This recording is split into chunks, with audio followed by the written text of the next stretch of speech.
Hello, everybody. Welcome to the last week of classes. Today, we're going to talk. The chapter you read about was about developed states.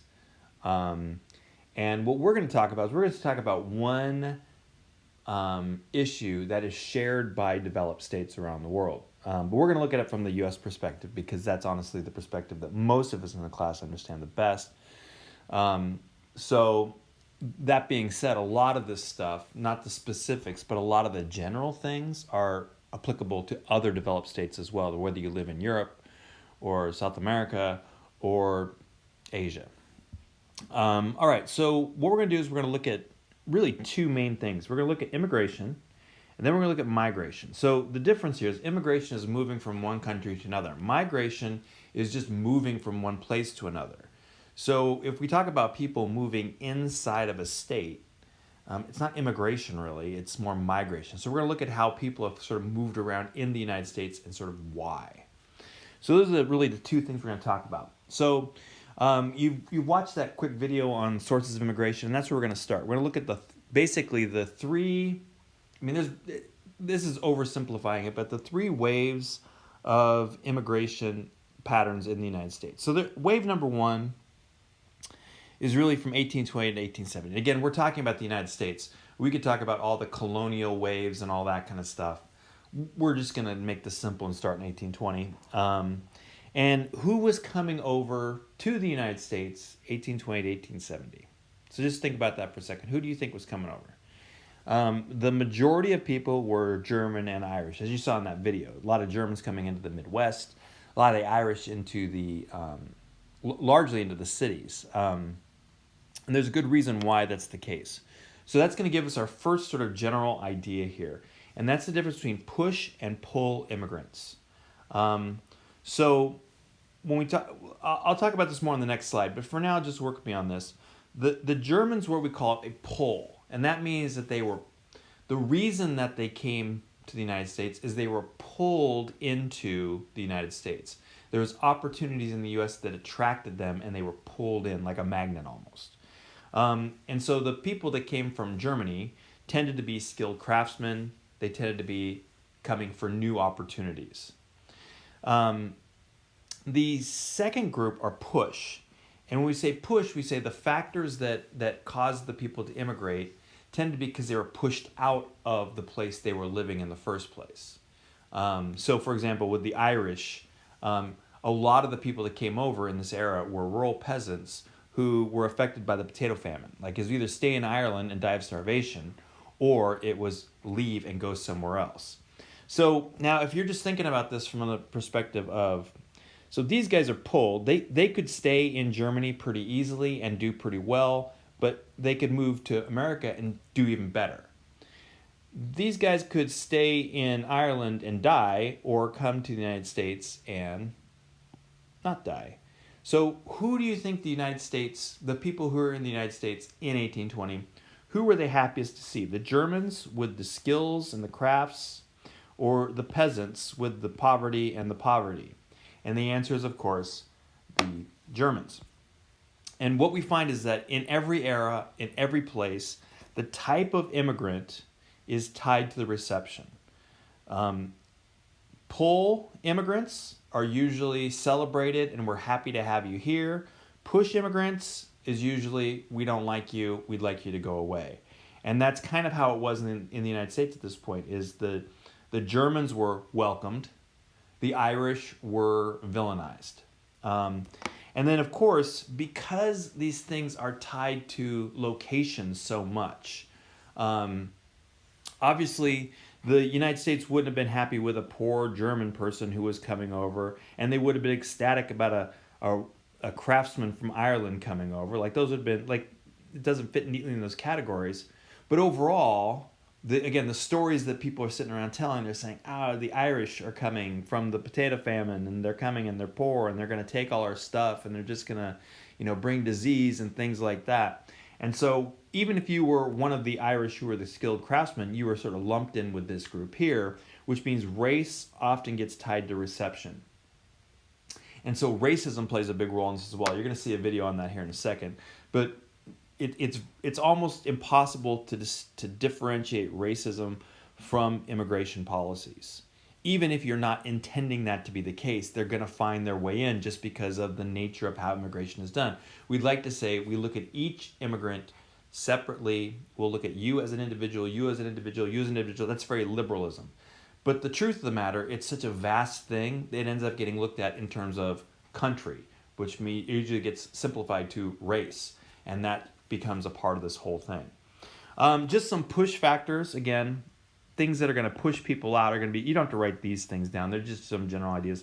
Population pressures, just in general, just bad situations back home that have forced them to leave. So it's not going to be the wealthy necessarily that are leaving. It's going to be the poor, the ones who are most affected, are going to be trying to get out of there. So the people who are moved by push factors tend to be poorer, and the people with the pull factors tend to be, for lack of a better term, not poorer. That's not great, but like they're coming for the good things here. Things are good back home. They're even better here. And again, so you still have to make the choice to move, which means it's going to require some wealth to do that. So they tend to not be poor. They tend to have skills and things like that they're bringing with them. And again, it doesn't matter what we're talking about. If we're talking about Europe, if we're talking about Japan, whatever we're talking about, if we look at the factors that are causing the group to move, to immigrate, that's going to tell us a lot about whether they're received well or not. Wave number 2 is from 1878 to 1920. And the groups here, if you remember, see if you remember from that video, who was largely coming over from 1870 to 1920. On the East Coast, it's mostly Southern and Eastern European. Now, on the West Coast, as you saw, it was largely China. But the West Coast had such a small population compared to the East Coast, it wasn't really a complementary thing. So most of the people coming over were mostly Southern and Eastern Europe. So these new immigrants from a different class. So here's another sort of general principle we want to think about when we're talking about immigration anywhere, not just in the U.S., but anywhere. So let me give you an example. In the 1870s, the beginning of this wave, who was here? So if we talk about the Jewish population in the United States before this wave begins, there's roughly 250,000 Jewish people in the United States. And they are what we call Reformed, which means, so when you think about Judaism, there's like hardcore, conservative, Orthodox, Hasidic, that kind of thing. This wasn't them. This is sort of the Jewish people, like, I don't know, I'm trying to think of a good example, like Seinfeld, who is Jewish and recognizes that, but essentially it's not like the core part of who they are. It's just one piece of what they are. They'll go to synagogue, but they're not like, it's not like a hardcore sort of worship like when we talk about Hasidic Jews or anything like that. The group that comes over during this wave is that more conservative, hardcore Hasidic Jew or Orthodox.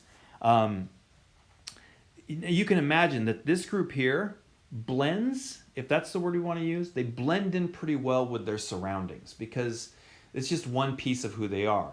This group blends less. They wanted their own legal systems. They had their own practices. This group would respect the Sabbath. This group would, whatever. And so essentially, this group here that was coming over tended to be pushed out of the areas in Southern and Eastern Europe because there was so much persecution of Jewish people in that area. So they came over. They tended to be a poorer group. They tended to be more isolated from the rest of the society around them. They tended to form their own communities and not sort of, again, blend is the word, assimilate, if that's another word. And so here's what happens is, now by the 1920s, when you think about Jewish people and you're in the United States, like this is the majority of people that are Jewish. So this is the person, the stereotype that you think about. So now when you meet this person, you put them in this category, that stereotypical category. So what ends up happening is this group gets treated like this group, even though they're actually pretty different groups. And so what often happens is there's a backlash against the second waivers by the first waivers. The people that were sort of most resistant to this group was this group up here. Even though they were both Jewish, this group didn't want to be lumped in with this group. And we actually see this in a few other things. For example, today, one of the groups that is, well, maybe let's say 20 years ago, one of the groups that was most resistant to immigration from Mexico tended to be people of Mexican heritage that already lived in the United States and had been here for a generation or two. Because as the poorer groups came up from Mexico, the people who were here of Mexican descent didn't want to be quote unquote lumped in or stereotyped with that group. So what happens then is in 1924, these anti-immigration laws that are put in place, and they are quotas. And as you saw from the video, there's this real big dip in the 1930s and 40s in terms of that. And that is by design, where the United States says, screw this immigration crap, we're cutting it off. And then what they put in place is quotas, which means we're going to allow 1,000 people from this country, 10,000 people from this country. And this is very much set up with racism, which you're going to kind of see in this next video. And then we'll talk more about wave 3.